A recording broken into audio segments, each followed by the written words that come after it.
Centre Aligarh की ओर से जो आज का गूगल मीट का विषय दिया गया है, ये काफ़ी महत्वपूर्ण विषय है। बोध गया मुक्ति के लिए जनमत तैयार करें। इससे पहले हम इस पे चर्चा करें, थोड़ा सा हमें कुछ बातें और जाननी होंगी ताकि हमें ये बात ठीक से समझ में आ जाए। बोध गया ये क्या है, हमारे लिए क्यों महत्वपूर्ण है? जब महाकार्णिक बुद्ध ने तपश्चर्या को छोड़ा और सुजाता से खीर का भोजन ग्रहण किया और एक नई ऊर्जा उन्हें प्राप्त हुई,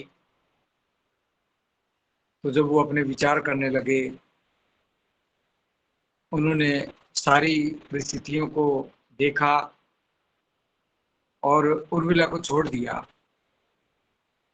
और छोड़ करके बुद्ध गया जिसको हम कह रहे हैं, तो यहाँ पे आ गए।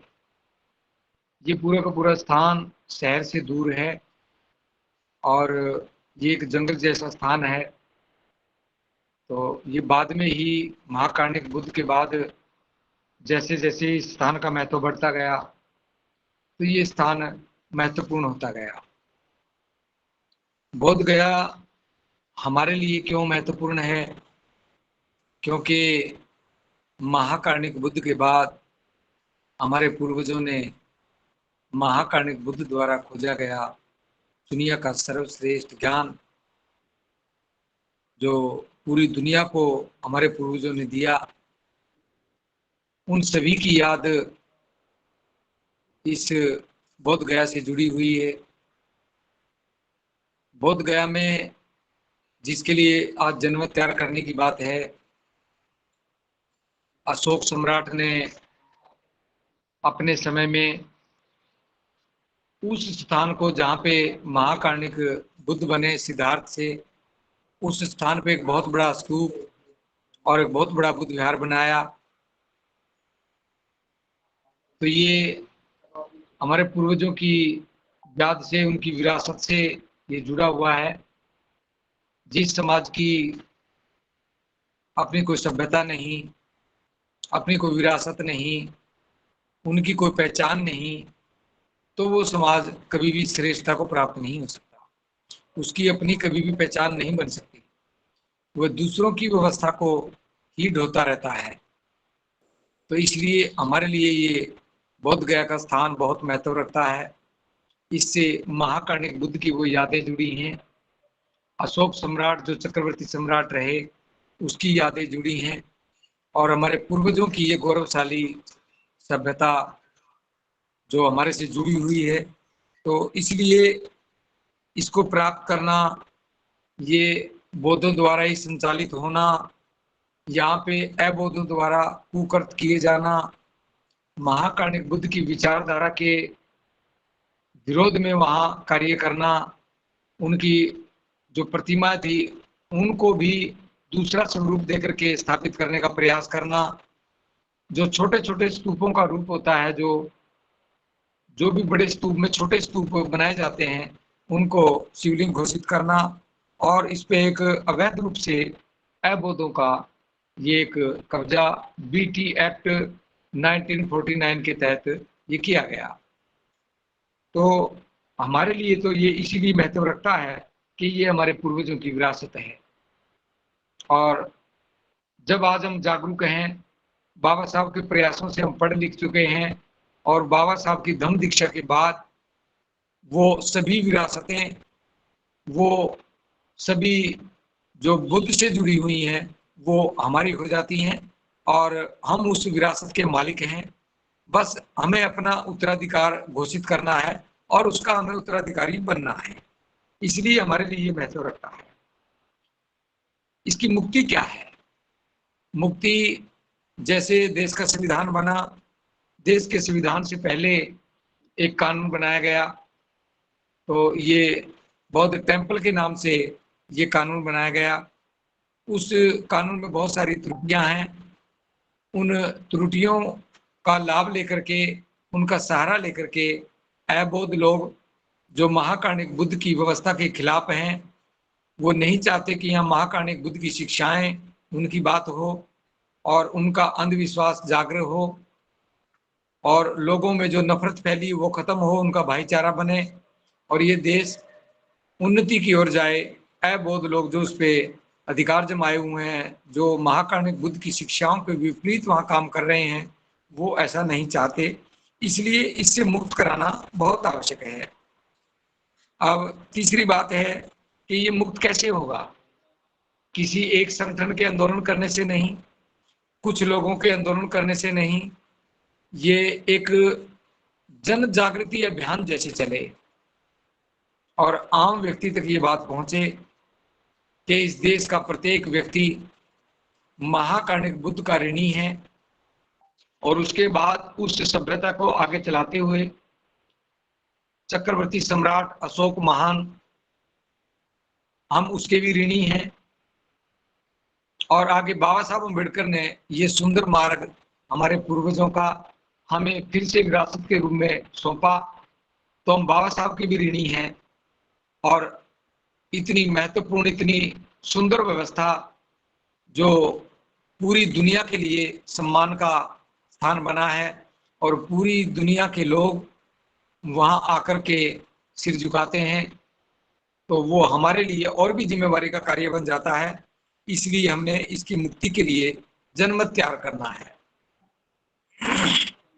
अभी तक के जो भी आंदोलन हुए हैं, उनके यदि हम अनुभव को देखते हैं तो उसमें बहुत सारे ऐसे आंदोलन महाकारुणिक बुद्ध के समय से लेकर के, जो उस समय जो एक ऐसी व्यवस्था जो ऊंच नीच रखने वाली, महिला पुरुष में भेद करने वाली और लोगों को प्रताड़ित करने वाली, बिना वजह लोगों को सजा देने वाली, पशुओं को मार करके जिंदा जला करके उनका भक्षण करने वाली जो व्यवस्था थी, तो महाबुद्ध ने उसका विरोध किया और जन जन तक उसका विचार पहुंचाया और एक आंदोलन ऐसा चला कि लोग महाकारुणिक बुद्ध की बात को स्वीकार करने लगे और महाकारुणिक बुद्ध के जो विरोधी विचारधारा थी, अबोधों की विचारधारा, उसको लोग नकारने लगे।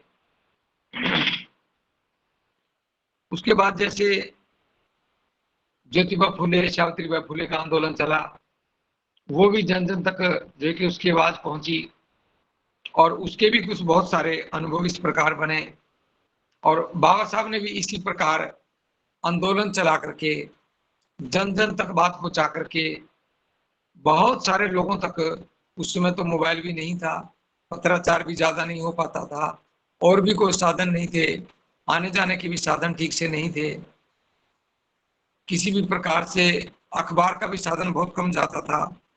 तो इस प्रकार उस आंदोलन का भी एक बहुत बड़ा अनुभव है। इन सभी अनुभवों में जनमत का ही त्याग करना बहुत महत्वपूर्ण है। तो जनमत का त्याग करते हुए अपनी इस गौरवशाली सभ्यता को बचाते हुए जैसे हम जनमत तैयार करेंगे, उसमें हमें कुछ चीजों का ध्यान रखना होगा।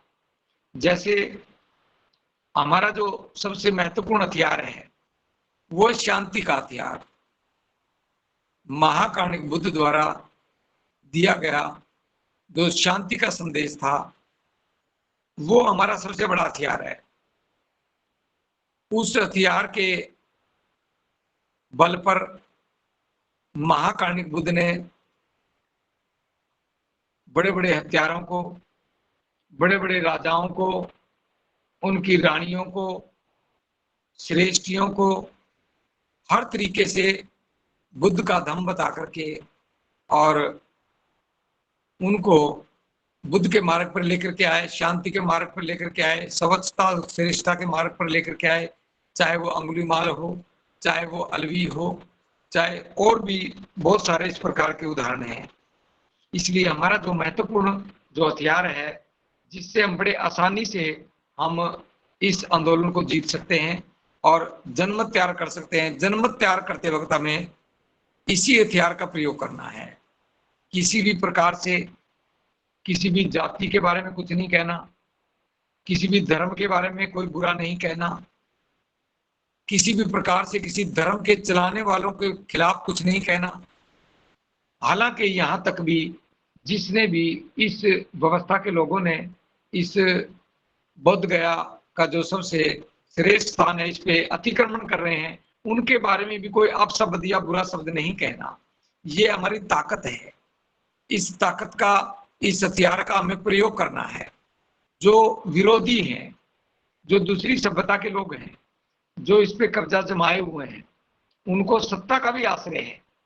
उनके पास बहुत सारी मिलिट्री है, बहुत सारी पुलिस है, उनके पास बहुत सारे हथियार हैं, उनके पास मीडिया है, उनके पास माफिया है, उनके पास बहुत सारा धन है।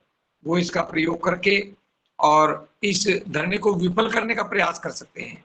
लेकिन हमने उन हथियारों से लड़ना ही नहीं है जिन हथियारों में इस व्यवस्था का विरोधी जो इस पे अतिक्रमण किए हुए है बुद्ध विहार पे, महाबोधि विहार पे, उनके हथियारों से हमने नहीं लड़ना। हमारे पास तो शांति का हथियार है, हमारे पास तो करुणा और मैत्री का हथियार है। उस हथियार से हमने लड़ना है, तो निश्चित तौर से हमें जन्म त्याग करते हुए उसी का प्रयोग करना है। यदि हम, हमारा जो विरोधी हो गया है, जो हमारे इस महाबोधि बुद्ध विहार पे अतिक्रमण कर रहा है, वो जिन हथियारों को चलाने में वो माहिर है, उन हथियारों को हमने नहीं चलाना। वो हर संभव चाहेगा कि इनकी वाणी गंदी हो, ये हमारे बारे में कुछ बुरा बोले, हमारी जाति के खिलाफ कुछ बोले, हमारे धर्म के खिलाफ कुछ बोले। आज ही हम एक थ्री व्हीलर में यात्रा कर रहे थे, जैसे उसको पैसे देकर के उतरे तो उसने कहा कि ये धरना कितने दिन चलेगा। तो हमने कहा कि डिमांड पूरी होने तक। तो उसने कहा कि कौन सी डिमांड है, आप तो इस बुद्ध विहार पे कब्जा कर रहे हैं और जब आपका इस पे कब्जा हो जाएगा तो आप तो आसपास की दुकानें भी फोड़ दोगे, आप आसपास के क्षेत्र पे भी कब्जा कर लोगे, ऐसे तुम्हें कौन कब्जा करने देगा। अब दूसरी व्यवस्था इस प्रकार की नेगेटिविटी फैला रही है, तो हमें क्या करना चाहिए? हमें पूरी नम्रता के साथ, पूरी करुणा और मैत्री के साथ हमने अपना काम करना है। किसी भी प्रकार से हमारा आंदोलन उग्र नहीं होना चाहिए, क्योंकि जैसे ही आंदोलन उग्र होगा तो निश्चित तौर पे जहां हमारा शत्रु हमें चाहता है हम वहां पहुंच जाएंगे और हमने वहां पे नहीं पहुंचना है। इसलिए इस प्रकार हमने अपने हथियार का प्रयोग करना है। हमने अपने विरोधी जो अबोध लोग हैं, जो अतिक्रमण किए हुए हैं, उनके हथियार से हमने नफरत या गाली गलौज या किसी भी प्रकार का भाईचारा बिगाड़ने वाला या अशांति फैलाने वाले हथियार का प्रयोग नहीं करना है। ये हमें जनमत तैयार करने में हमें इसकी मदद करनी है। जिनसे मुक्त कराना है उनका हथियार तो नफरत, अत्याचार और शीलहीनता है, इनका हमें ध्यान रखना है। जनमत कैसे तैयार करें? जनमत कैसे तैयार किया जाए? हम, एक व्यक्ति दूसरे व्यक्ति के पास जब फोन करता है या किसी का फोन आता है तो उस समय हमने इस महाबोधि विहार की मुक्ति का जो आंदोलन है इसकी चर्चा करनी चाहिए। इसको प्राथमिकता के आधार पे हमने इसको लेना चाहिए और कार्य छोड़ करके हमने इसकी चर्चा करनी चाहिए। धरने पे बैठे हुए भी फोन के माध्यम से और पंपलेट के माध्यम से, या हम जा करके, जो लोग यहाँ नहीं आ पा रहे हैं, दूर दराज में हैं, रेल में टिकटें नहीं है, बस में भी सफर बहुत लंबा है, 2-2 हजार किलोमीटर दूर बैठे हैं, तो वो यहाँ नहीं आ सकते, तो वो अपने क्षेत्र में ही इसका प्रचार करें, छोटी छोटी संगोष्ठियां करें, छोटे छोटे धरने प्रदर्शन करें, एक व्यक्ति से दूसरे व्यक्ति के साथ बात करते हुए इसी को चर्चा का विषय बनाएं, चाय पे भी इसको चर्चा का विषय बनाएं। और कोई किसी के विवाह है, कोई जन्म का फंक्शन है, यहाँ तक कि यदि अकाल या काल किसी की मृत्यु हो गई, वहां भी अवसर देख करके वहां भी इसकी चर्चा करनी चाहिए, ताकि आम व्यक्ति को पता चले कि मामला हमारी विरासत का है, मामला तो श्रेष्ठता का है, मामला तो अपने पूर्वजों की गौरवशाली सभ्यता को लुप्त होने से रोकने का है। तो इस प्रकार जब आम व्यक्ति को पता चलेगा तो फिर उसके मन में भी आएगा कि मैं भी अपने पूर्वजों की व्यवस्था बनाने के लिए, उसको बचाने के लिए मैं भी अपना समय, अपना धन हम इसमें लगाएं। तो बड़े पैमाने पे हम इसको चर्चा का विषय बनाएं। दूसरा, जैसे आजकल के समय में मोबाइल फ़ोन के साथ-साथ व्हाट्सएप है, फेसबुक है, इंस्टाग्राम है, कोई और भी मोबाइल से संबंधित, लैपटॉप से संबंधित, टीवी से संबंधित जो साधन हैं, उनका भी बड़े पैमाने पे प्रयोग किया जाए। जैसे गूगल मीट है, ये भी उसमें एक बहुत बड़ा साधन बन सकता है जनमत तैयार करने में। जैसे हमने 2 दिन पहले गूगल मीट की, सरदेवंती जी ने उसमें अपना वक्तव्य दिया, मैंने भी उसमें अपना वक्तव्य दिया, आपने भी अपनी बात उसमें रखी। तो गूगल मीट के माध्यम से एक जनमत तैयार हुआ कि लगभग 800 के करीब लोग इस गूगल मीट से जुड़े, और 800 लोगों से जुड़ने के लिए कम से कम 2000 लोगों के पास गूगल मीट से जुड़े हुए, और जो दमोह के कार्यकर्ता हैं उनको फोन के माध्यम से कहा, तो लगभग 1500 से 2000 लोगों के बीच में उन्होंने ये संदेश दिया होगा और गूगल मीट से जुड़े। तो इसी प्रकार आप हर रोज यदि ऐसी मेहनत करें तो निश्चित तौर से हम जल्दी जनमत तैयार कर सकते हैं। जैसे कल 10 तारीख को ही हम प्रयास कर रहे हैं कि एक बार फिर से 1000 लोगों को जोड़ने का प्रयास किया जाए। पिछली बार हमने 1000 लोगों को जोड़ने का प्रयास किया, लगभग 800 के करीब लोग जुड़े और लगभग 550 लोग लगातार जुड़े रहे, अंत समय तक जुड़े रहे।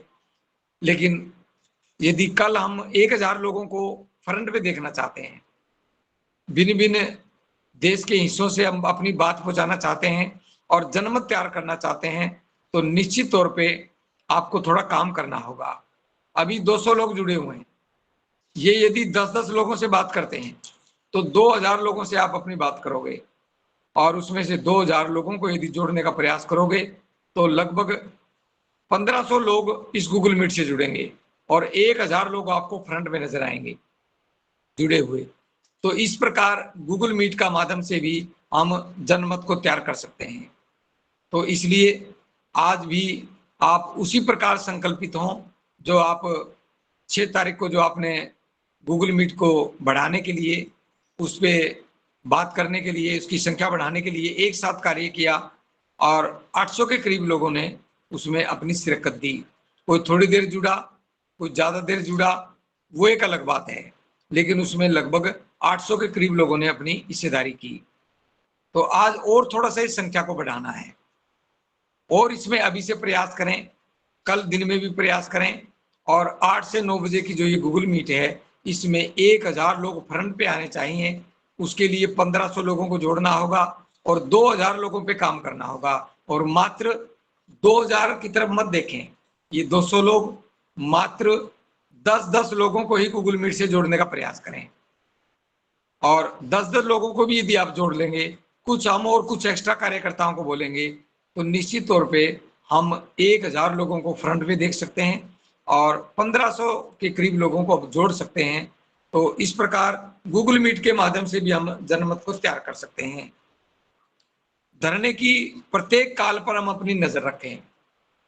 जो बोध गया में जो बोध गया मुक्ति आंदोलन का जो धरना चला हुआ है, जो धरना प्रदर्शन हो रहा है, तो उस धरने से क्या काल आउट हो रही है, आज क्या काल दी गई, तो उसको भी आप समझने का प्रयास करें, उससे भी जुड़ने का प्रयास करें, और उसका सबसे अच्छा माध्यम है गूगल मीट से जुड़ के रहो, और काम करते करते आप इसको जेब में डाल करके चला करके अपने काम करते रहो और इससे जुड़े रहो। धरने से जैसे कोई भी काल जाती है कि हमने आंखों पे पट्टी बांधनी है, तो वो आपको भी पता होना चाहिए कि आज आंखों पे पट्टी बांधी गई। यदि मोमबत्ती लेकर के और प्रदर्शन करना है, सड़क पे चलना है, शांति मार्च निकालना है, तो उसका भी आपको पता होना चाहिए, निकलने के बाद भी, निकलने से पहले भी वो कैसा रहा, और आपको भी स्वयं प्रेरित इसमें होना चाहिए। जैसे अभी अभी धरने से कॉल दी गई, कल ही यह बार बात को बाहर अनाउंस किया गया, स्टेज पे अनाउंस किया गया कि पूरे देश के लोग अपने अपने स्थानों पे बुद्ध पूर्णिमा मनाते हैं। अब की बार बुद्ध पूर्णिमा सभी लोग प्रयास करके बोध गया में ही मनाएं और पूरे देश के लोग बोध गया में आए। सभी देश के भिक्षु बुद्ध विहारों से निकल करके बोध गया में आए। तो इस प्रकार ये कॉल दी गई और 4 मई को सुबह सुबह लगभग 5 बजे के करीब धम्मचारिका चलेगी, बोध गया के इस धरने से शुरू होकर के और पाटलिपुत्र जाएगी, यानी कि पटना जाएगी, जहां भी मुख्यमंत्री का निवास है वहां तक जाएगी और पैदल जाएगी। उसमें 2000 के करीब भिक्षु भिक्षुणियां, सामणेरियां और 2000 के करीब ही उपासक और उपासिका पंचशील का फ्लैग लेकर के, धम्म ध्वज लेकर के वो भी साथ में पैदल चलेंगे और पटना में मुख्यमंत्री निवास के पास पहुंचेंगे। वहां पे ज्ञापन सौंपेंगे और ये लगातार 5 से 6 दिन के ये यात्रा चलेगी। इससे पूरे देश में एक नई आवाज जाएगी और धरना भी एक जगह धरना नहीं, वो मोबाइल हो जाए, वो चलता फिरता धरना हो जाए और मोबाइल के माध्यम से, गूगल मीट के माध्यम से, फेसबुक के माध्यम से पूरे देश और विदेश के अंदर इसका संदेश जाएगा और जो लोग बुद्धिज्म के बारे में सोच रहे थे वो जल्दी सक्रिय हो जाएंगे। जो बाबा साहब के न्यायी हैं वो भी अपनी गौरवशाली व्यवस्था को समझने लगेंगे और इस प्रकार बड़े पैमाने पे प्रचार होगा और बोध गया में बड़े पैमाने पे लोग आएंगे। लेकिन उसका सूत्रधार कौन होगा? उसका सूत्रधार होगा भिक्षु भिक्षुणियां, सामणेर सामणेरियां। इसलिए आपसे सभी से ये एक इस धरने के माध्यम से जो काल दी गई, आप यदि इस काल से जुड़े रहेंगे तो आपको ये समझ में आ जाएगा। तो आप भी अपने क्षेत्र से भिक्षु भिक्षुणियों को यहाँ पर भेजें और जो धम्म से जुड़े हुए हैं, जो धम्म के उपासक बन चुके हैं, वो भी चीवर पहन करके सामणेरी बन करके वो भी इस प्रदर्शन में हिस्सा लें और ज्यादा से ज्यादा संख्या में लें। अपने अपने क्षेत्र से आप इसमें तैयारी करें और किसी जगह से 5 तैयार करो, किसी जगह से 10 तैयार करो।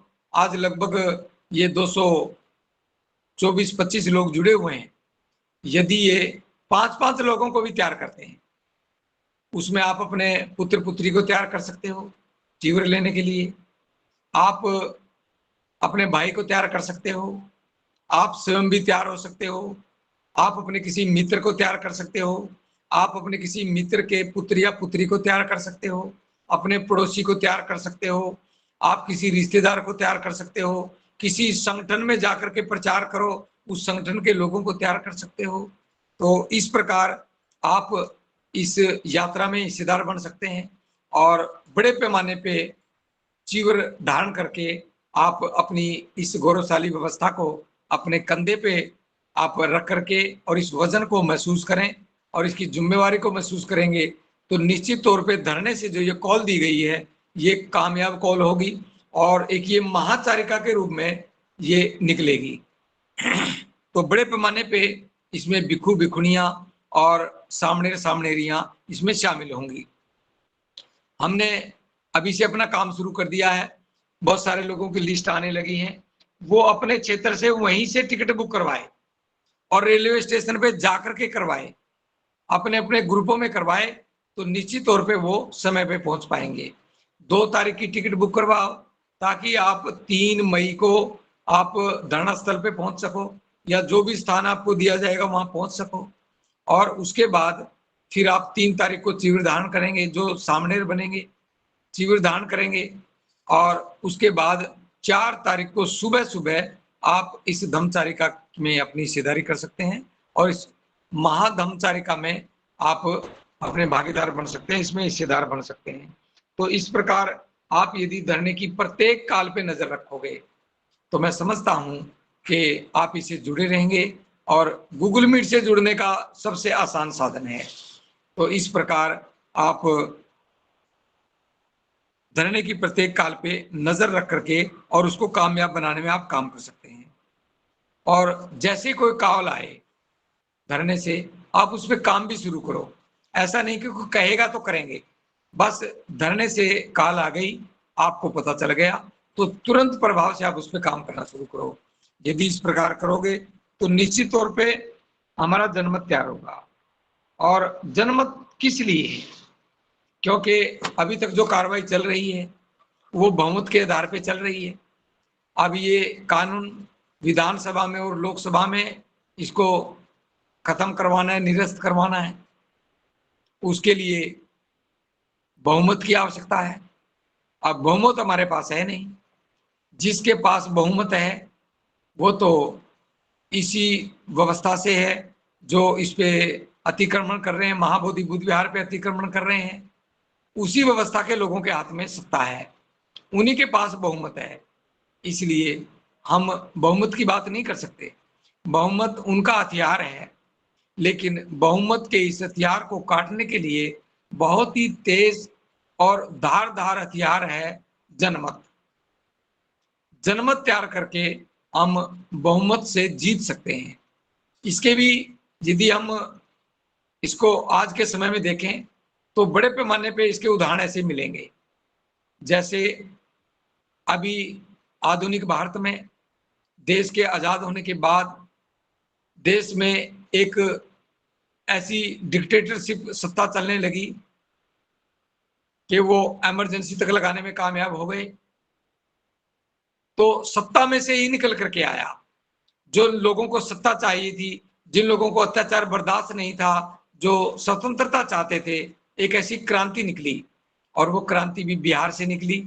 और एक ऐसा जनमत तैयार हुआ, बहुमत के खिलाफ जनमत तैयार हुआ और सत्ता में भी परिवर्तन हुआ। सत्ता में भी परिवर्तन हुआ और हर तरीके से जनमत की जीत होती नजर आने लगी। जिधर भी देखो वहीं लोग चर्चा का विषय बनाए हुए थे, वहीं लोग जनमत की तैयारी करने लगे और इस प्रकार देश में एक बहुत बड़ा आंदोलन हुआ। ना कोई ज्यादा न्यूज़पेपर थे, ना कोई मोबाइल था, ना व्हाट्सएप था, ना फेसबुक था, ना गूगल मीट थी। बस एक व्यक्ति दूसरे व्यक्ति को कहने लगा और अपनी बात बताई और फिर उस व्यक्ति ने आगे बताया। इस प्रकार बताते बताते बहुत सारे लोगों के पास बात फैल गई और लोगों ने उस पर काम करना शुरू किया।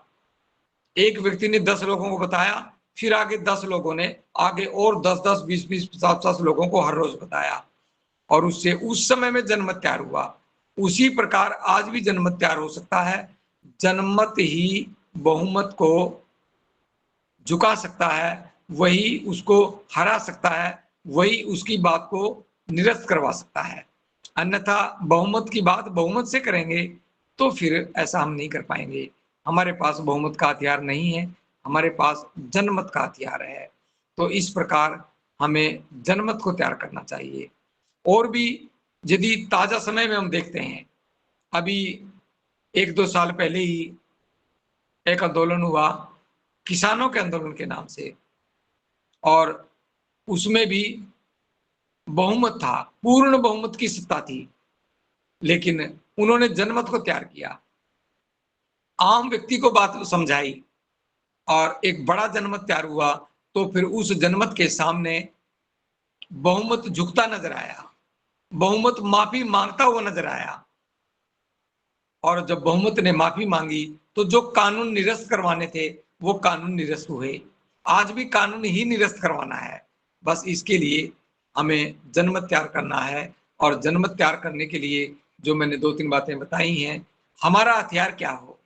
हमारा हथियार महाकारुणिक बुद्ध का शांति, करुणा, मैत्री और भाईचारे के साथ ही हमने अपने जनमत को तैयार करना है।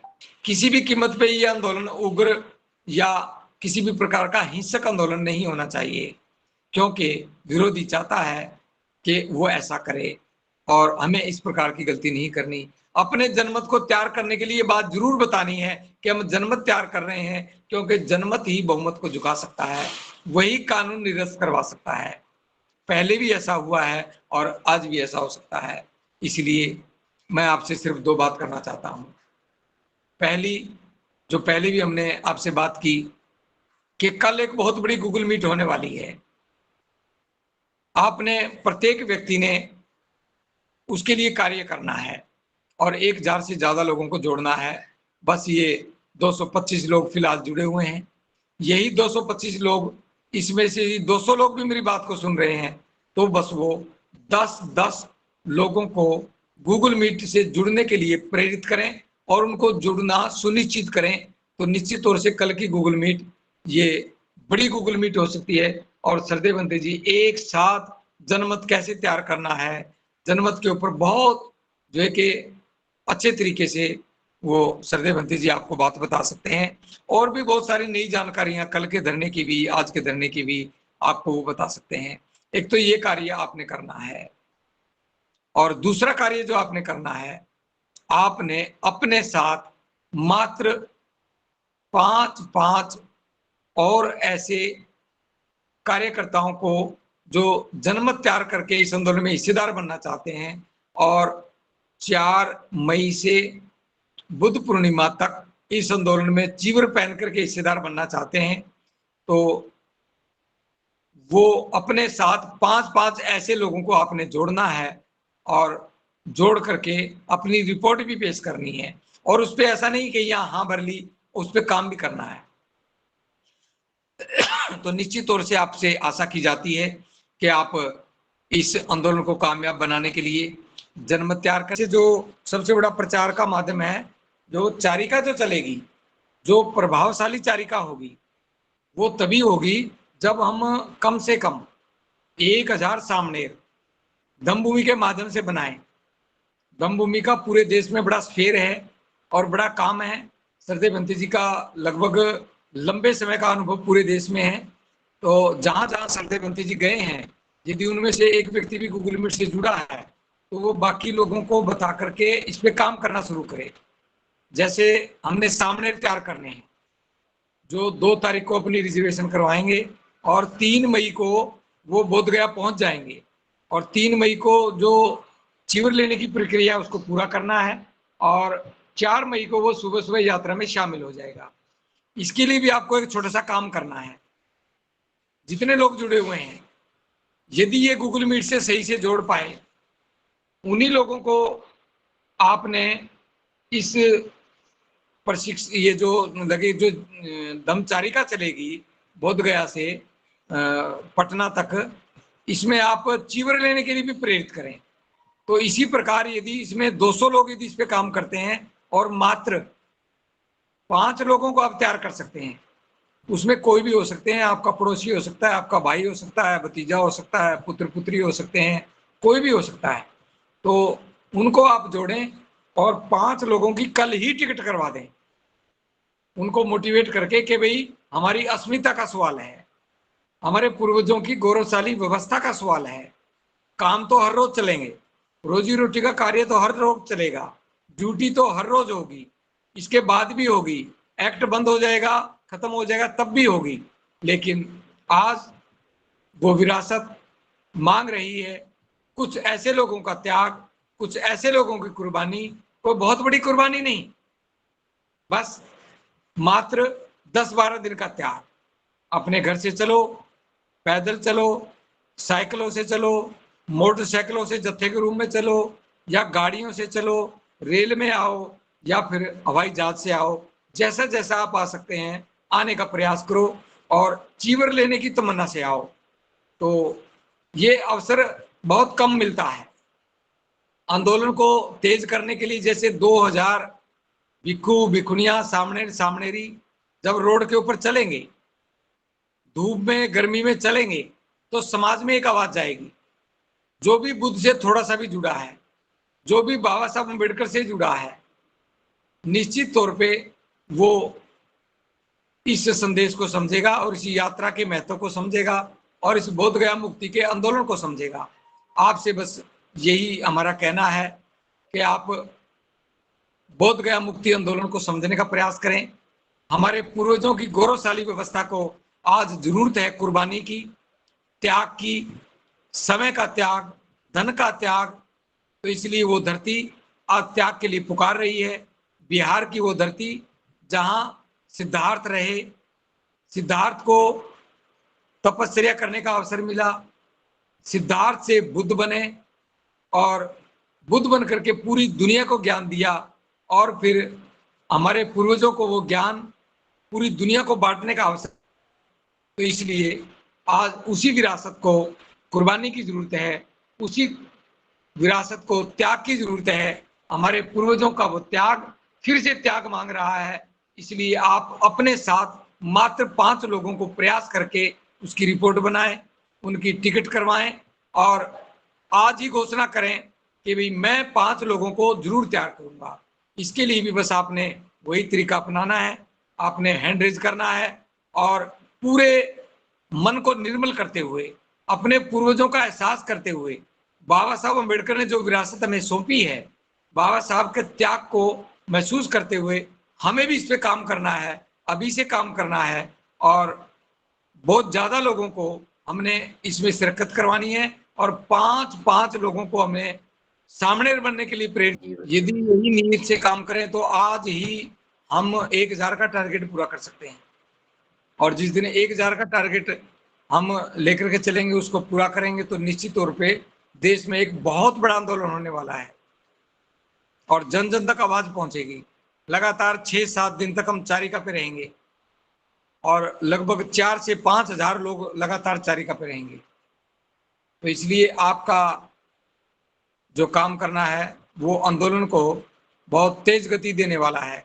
बस आप नीति से काम करें और आप हाँ भरें और इस पे काम को तेजी से करने का प्रयास और पूरे देश के सामने धम्मभूमि का फ्रंट नजर आएगा कि यदि ग्रास रूट पे काम है तो वो धम्मभूमि का है। आज देश के अंदर धम्मभूमि जिस सतर पे खड़ी है, जिस मुकाम पे खड़ी है, उसमें आप सभी लोगों के प्रयास हैं, आप सभी लोगों की मेहनत है, आप सभी लोगों का त्याग, आप सभी लोगों द्वारा धन हो या इकट्ठा होना हो, कोई भी बात कहनी हो, आप ही के प्रयास उसमें शामिल हैं। तो बस इतनी बात मैं कहूँगा। आपने आज की गूगल मीट को ध्यान से सुना और बुद्धिस्ट रिसर्च सेंटर ने मुझे समय दिया